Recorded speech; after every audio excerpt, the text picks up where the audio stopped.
On se retrouve dans une nouvelle vidéo. Nous allons aborder le sujet du parcours de Alexander qui a commencé 2 heures après sa naissance. À la fin de mon 6e mois, si je me trompe pas, je dirais 29 semaines aménorrhées, mon corps a commencé à bien travailler. J'avais des contractions régulières et qui agissaient sur mon col. C'est simple, à 30 semaines, j'avais déjà un col à 2 doigts bien large. Donc autant vous dire que c'était un petit peu galère. À ce moment-là, ma sage-femme, qui était également la même que celle que j'avais pour Kenzo, m'avait demandé de me reposer au maximum, tout en sachant qu'avec un bébé de 15 mois à ce moment-là, je ne pouvais pas me reposer 7 jours sur 7, 24 heures sur 24, c'était clairement pas possible. Pour vérifier que tout allait bien, donc mes contractions, mon col, la croissance d'Alexander, parce que c'était un petit bébé, il était en bas des courbes, on s'assurait qu'il grandissait toujours aussi bien. J'ai été suivie 2 fois par semaine, le lundi et le vendredi à la maternité pour un monitoring et une écho de croissance. D'ailleurs, les personnes qui me suivent sur Instagram, ce n'est pas encore le cas, je vous le mets juste là. Pour en témoigner, je pense que toutes les stories que je faisais en train de faire un monito, tout le monde s'en rappelle. Les semaines passent, bébé reste bien au chaud, c'est pas facile, mais on y arrive. Nous avons notre dernière écho de croissance pour bébé et là, elle m'annonça qu'il continuait ses courbes, qu'il n'y avait pas de souci. Mais par contre, que si dans les quelques jours il décidait d'arriver, ce n'était pas grave, qu'il se passerait bien, qu'il serait en bonne santé. Par miracle, j'arrive à tenir aux 37 semaines, je suis rassurée, fin de la prématurité. Mon bébé arrive le mercredi 9 septembre à 3h41. Ça y est, j'ai mon deuxième petit garçon sur moi. Je craque parce que c'est une sensation tellement belle. Toutes les mamans pourraient vous le dire, il n'y a rien de plus beau. Les douleurs de l'accouchement, on les oublie rapidement quand on a son enfant sur soi, en peau à peau. Franchement, c'est magique. Et à 5h45, je commence à me rendre compte qu'il se passe quelque chose. Mon bébé ne va pas bien. J'ai passé une sensation qui commençait à arriver petit à petit. Et alors que depuis qu'il est né, tout se passait bien, on était ensemble, on commençait à se découvrir tous les trois. Et je sais pas, il y a quelque chose que je ressens qui va pas. Donc je sonne les sages-femmes. Donc elles arrivent assez rapidement, elles regardent comment se comporte Alexander, le branche avec des électrodes déjà juste là, ça m'a fait mal au cœur de voir mon bébé tout branché. Et elles s'aperçoivent rapidement qu'il est en manque d'oxygène, qu'il n'arrive pas à respirer. Donc comme c'est maternité de niveau 1, il faut le transférer dans la maternité de niveau 3 la plus proche avant qu'il soit en réanimation. Pourquoi il doit être en réanimation? Tout simplement parce qu'il a besoin d'avoir un masque sur lui pour arriver à respirer. Il n'y arrive pas tout seul, mais on me rassure en me disant que c'est normal, que ça arrive à plein de bébés, que tout se passe bien et que rapidement ça va aller mieux. Ce fut les 24 heures les plus longues de ma vie. Je n'ai pas pu suivre mon fils de suite parce que l'hôpital où il a été transféré n'avait pas de place pour moi dans les services maternité. Même si les sages-femmes ont fait tout leur possible pour me transférer au plus vite. C'est simple, je me suis retrouvée dans le service pathologie des grossesses au lieu d'être en maternité. Mais c'est pas grave, peu importe le service, je voulais être près de mon enfant. Par chance, Sacha ne l'a pas lâché d'1 minute. Une fois qu'il a été transféré, Sacha est directement parti avec lui. Il m'a quand même rassurée en me disant qu'il ne lâchait pas, qu'il fallait pas que je m'inquiète. Mais si vous êtes maman, ça y est, ça commence à être pas bien. Si vous êtes maman, vous savez, les premiers instants, c'est les plus importants et les plus... Enfin, la rencontre, c'est tellement magique. Si vous êtes déjà maman, vous savez que ces premiers instants sont tellement précieux. Et quand je me retrouve dans ma chambre où mon bébé aurait dû être avec moi et qu'en fait, il n'est même pas là... Et j'ai passé les 24 heures les plus longues de ma vie. Voilà. Par contre, je remercierai jamais les sages-femmes de l'hôpital où j'ai accouché parce qu'elles ont été d'un amour incroyable envers moi, d'une bienveillance comme j'en ai jamais vu dans ma vie. Elles ont tout fait, mais vraiment tout fait pour que l'hôpital où était Alexander trouve une place pour moi, que ça soit dans n'importe quel service, que ça soit en maternité. Au final, je me suis retrouvée dans le service pathologie des grossesses, mais au moins j'étais près de mon fils. À 14h, une ambulance vient me chercher pour que je puisse être transférée à l'autre hôpital. Et je vous explique même pas la furie que j'ai été quand je suis arrivée, c'est-à-dire que j'ai posé mes affaires, j'ai dû faire une entrée vite fait et je suis partie en balle en réanimation voir mon fils. Heureusement que je connaissais déjà l'hôpital, que j'ai vite réussi à me repérer, mais je suis vite allée rejoindre mon fils, Sacha était avec lui. Il ne l'a pas lâché d'ailleurs pendant ces 24 heures, c'était vraiment important pour moi déjà que je ne sois pas là auprès de mon enfant, je voulais qu'il ressente quand même que son papa était là. Chose qui s'est passée comme je le souhaitais. J'arrive en réa et là je vois mon fils qui n'avait déjà plus le masque pour l'aider à respirer. Donc c'était déjà quelque chose en moins. On m'a vachement rassurée en me disant que c'est un petit battant qui, selon eux, il leur faudrait peu de temps pour qu'ils se remettent de tout ça. Il avait toujours sa sonde gastrique dans le nez, branchée avec les électrodes, mais au moins il avait plus besoin d'aide pour respirer. Le soir même, il était 19 h, le personnel soignant vient me voir, j'étais en poids avec Alexander à ce moment-là. On m'annonça que le service étant surchargé, que mon fils était l'un des seuls bébés qui arrivait à vraiment se rétablir aussi vite. Ils l'ont directement transféré en néonat pour continuer à l'observer jusqu'à qu'il arrive à bien prendre ses bibis, qu'il arrive à reprendre du poids avant de rentrer tranquillement à la maison. Il est en néonat, tout se passe bien, il continue à bien reprendre son poids, il y a les premiers soins, tous les examens qu'on fait les premiers jours, tout se déroule bien. On commence à essayer petit à petit le bibi, il prend 10 ml par là, 20 ml par là. Mais voilà, il a vraiment du mal à trouver ce geste de succion, ça ne venait pas, il n'y arrivait pas, il s'énervait dessus.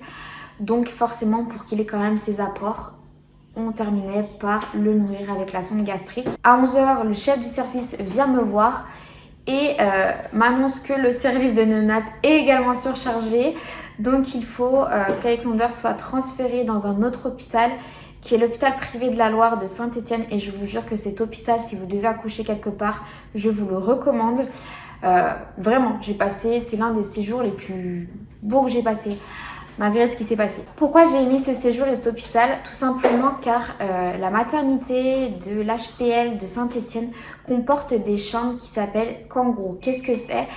Elles vous permettent, pour des enfants qui sont hospitalisés, c'est mieux, comme Alexander, de pouvoir rester en chambre avec leurs parents.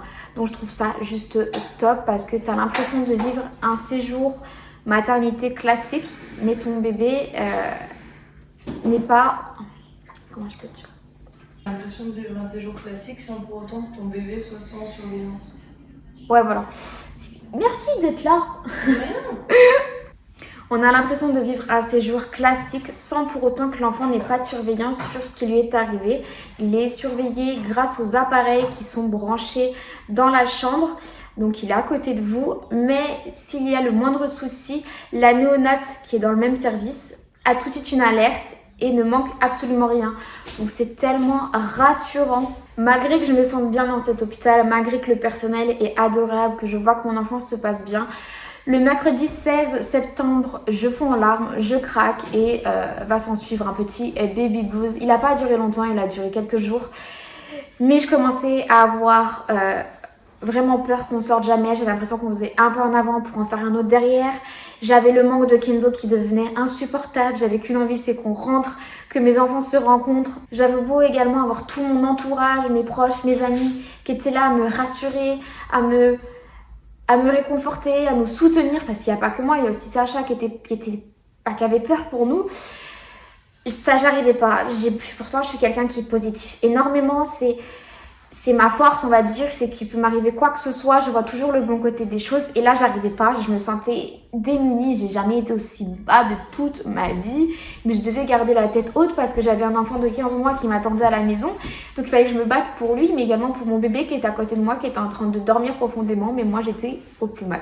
Je me ressaisis quelques heures après. Je prends mon bébé dans les bras et je me dis que tout va bien aller, que c'est qu'une passade. Je me rassure, même si c'est loin d'être facile. Je sais pas ce qui s'est passé à ce moment-là, mais je pense que mon fils a ressenti tout le mal-être que j'avais parce que dès ce passage-là, le lendemain va s'en suivre que des bonnes nouvelles.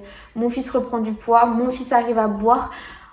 Tout se passe de mieux en mieux, j'ai pas compris.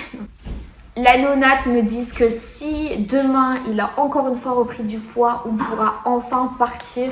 Je vous explique même pas l'après-midi même, j'étais en train de préparer mes valises, j'avais qu'une hâte, c'était de rentrer chez moi. Nous y sommes enfin, 8h30 tapante, je suis en néonate avec mon fils pour la pesée quotidienne et on m'annonce que mon fils a pris 30 grammes. Donc sur les 48 heures, il a pris plus de 60 grammes, ce qui est parfait. Il est remonté à 2,630 kg. alors qu'il était descendu jusqu'à 4,5 kg si je vous dis pas de bêtises. Je suis hyper rassurée, le pédiatre il l'ausculte une dernière fois et il me dit vous pouvez préparer vos affaires, vous pouvez rentrer. Donc à 11 h je suis venue récupérer les ordonnances parce qu'il avait besoin d'un lait spécial jusqu'à 3 kg. J'ai également récupéré pour les vitamines, etc. Enfin, vous connaissez pour ceux qui ont eu des enfants. Et c'est parti pour la rencontre avec mes loulous qui s'est super bien passée. D'ailleurs, si vous voulez la voir, allez faire un tour sur mon Instagram. Elle est dans mon IGTV. Pendant 9 mois, jamais ou bien jamais j'aurais pu penser tout ce qu'on allait parcourir parce que ça paraît peu 10 jours comparé à des personnes qui restent 1 mois, 2 mois, etc. Mais je me suis attendue tellement à un autre scénario que ça reste quelque chose qui est encore très marquant pour moi à l'heure d'aujourd'hui. Mais je suis plus que fière du parcours de mon petit guerrier, il porte bien son prénom. On continue avec la suite de la vidéo et pour cela j'ai madame Cynthia qui m'a rejoint. Je vous mets son Instagram juste là si vous n'êtes pas encore abonné, allez faire un petit tour. Et du coup elle va répondre avec moi aux questions. Ouais. Et je crois qu'avant elle a un petit truc aussi à raconter. Ouais, l'anecdote, c'est que depuis le départ de sa grossesse, enfin peut-être pas le départ mais là où tu as commencé à avoir quelques complications entre guillemets, où tu as commencé à avoir ton travail qui se mettait en place, on a senti que elle allait jamais aller à terme. Voilà. Déjà tu as été à 37 et ça c'est déjà énorme, hein. Je sais même pas comment tu as tenu honnêtement jusque là, mais ouais on l'a senti dès le départ, sauf que je pensais vraiment pas honnêtement que ça allait, enfin les 2 heures après la naissance de Alexander, je pensais pas que ça allait se passer comme ça en fait. Parce que j'ai eu le message comme quoi il était né. Et ça s'est passé hyper vite. Et en un 3/4 de temps, ça a été le chamboulement. Voilà. Le gros négatif, ça a été compliqué. On s'est pas imaginé tout ça quoi. Ouais. C'est parti pour les questions. Alors, la première de Léa Léna, coucou ma copine. Comment vos proches vont-ils réagir? Donc elle va répondre pour moi du coup. Wow. Ça a été compliqué. Elle trouve même pas ses mots. Compliqué, ouais. Parce que comme je disais juste avant, moi pour ma part je m'y attendais pas. Enfin tout s'était bien passé, l'accouchement en lui-même.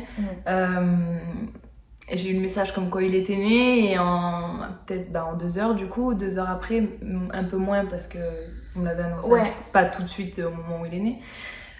Je recevais un message comme quoi ça allait pas du tout, qu'il allait être transféré, qu'il avait en gros. Alors qu'elle m'a pas lâché tout le long de l'accouchement, jusqu'à 3 h du matin, jusqu'à qu'il sorte, elle était là. Qu'il avait du mal à respirer, et après j'ai reçu la photo d'Alexander que Sacha m'a envoyée, et là ça a été le gros. J'en ai les frissons. Ça a été le coup de massue parce que c'était la photo d'Alexander branché, intubé. Dans la couveuse. Dans la couveuse, tout petit. De Claro03, vous êtes resté combien de temps à l'hôpital? Donc faut savoir que moi j'étais à l'hôpital depuis le lundi 7 septembre car j'avais une suspicion de la fissure de la poche des os. Du coup voilà, j'étais un petit peu avant et on m'a déclenché le lendemain. Donc si je compte, moi je suis restée 12 jours à l'hôpital et Alexander avec sa naissance, donc il est né le 9 septembre avec ce qui lui est arrivé, on est resté jusqu'au 19, donc 10 jours. De Déborah, est-ce que vos proches ont été au courant directement de ce qui s'est passé? Oui, dans les heures qu'on suivit. Très vite, très rapidement. Dès que, moi perso, j'ai eu un message dès que ils ont su que Alexander allait être transféré. Je sais que toi, je te l'ai envoyé directement parce que tu t'étais là tout le long de l'accouchement. Et mon papa, par exemple, je l'ai tenu au courant quand je suis montée en chambre. J'ai tenu tout le monde au courant quand j'étais toute seule dans la chambre. En fait, j'étais au plus bas. Voilà. Mais je les ai pas laissés sans nouvelles rapidement, quoi. Ouais, on a très vite été au courant. Surtout que je vous ai envoyé la photo tout de suite. Donc... Forcément, on se doutait qu'avec la photo, il y avait quelque chose, quoi. C'était pas normal. De Cindy Marseille, as-tu doute pour ta grossesse? Enfin, pendant ta grossesse, je pense que tu as voulu dire ça. Alors non, parce qu'une détresse respiratoire, tu ne peux pas le prévoir. Ça se prévoit pas, personne ne peut s'y attendre. Que ça soit à 37 semaines comme Alexander, ça peut arriver comme à 40, comme un peu avant. Malheureusement, ça ne peut pas se prévoir. De toute façon, l'après-naissance d'un enfant, tu prévois rien. Ce qui peut arriver, non. Ce qui doit arriver, arrivera en fait. Et puis que c'est pas arrivé tout de suite, quoi. Ouais, on l'a pas vu tout de suite. De Justine.gfr, avez-vous peur de perdre Alexander? Oui, et oui.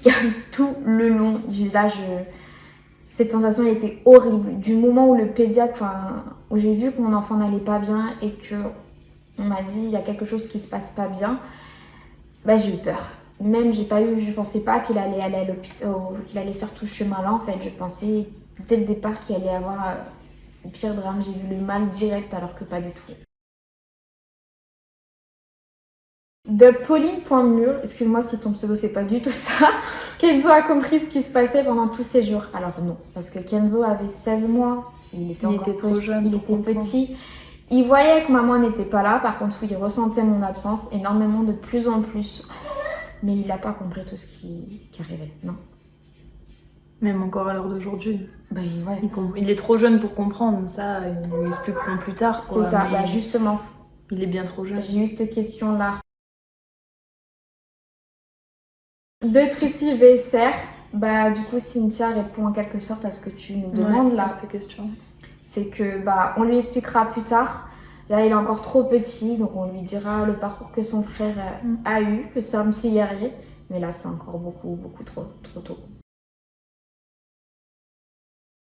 De Léa.grd, Sacha était là pour toi pendant ce moment difficile? Oui. Et heureusement. Oh oui, heureusement, je pense. Sans le soutien de Sacha, ouais. J'aurais craqué et même moi pour lui, en fait, on a eu besoin tous les deux de soutenir mutuellement. Calme-toi Laetitia, ça va bien se passer. Je l'ai déjà dit dans la vidéo de notre couple, je n'ai jamais vu, et Cynthia je pense peut le confirmer, Sacha pleurer. Ouais. En 3 ans, même là, si je l'ai vu pleurer pour la naissance de Kenzo, mais je n'ai jamais vu Sacha dans un tel état. Ouais, pleurer de détresse entre guillemets. Ouais, c'est ça. Voilà. Donc oui, il a été là pour moi, mais il n'était pas bien lui non plus en fait. Il avait besoin d'être aussi rassuré de son côté. Et à ce moment-là, je ne pouvais pas être d'un grand réconfort parce que j'avais moi-même peur. J'ai essayé moi de gérer les deux, c'était compliqué aussi. Que ce soit autant Sacha que Laetitia. Ouais, c'était compliqué ce passage. Alors, de Maeva M91, comment Sacha se sentait quand Alexander et toi vous avez été séparés? Impuissant, démuni. Même lui, quand il était à l'hôpital avec Alexander, il essayait auprès du personnel de l'hôpital de trouver une solution pour que je puisse venir rapidement. Mais il était désemparé. Clairement, c'était horrible. De Clarus03, ta famille a pu aller le voir ou toi, Sacha? Non. Personne. Il y avait le Covid. Il y avait déjà il y avait le Covid, donc on était les seuls qui pouvaient venir. Malheureusement. C'est ça. Même si, par exemple, même Cynthia, avec tout ce qui se passait, elle était prête à venir dans la foulée pour être là c'est ce qu'on voulait faire. Au moins pour Kenzo, quoi.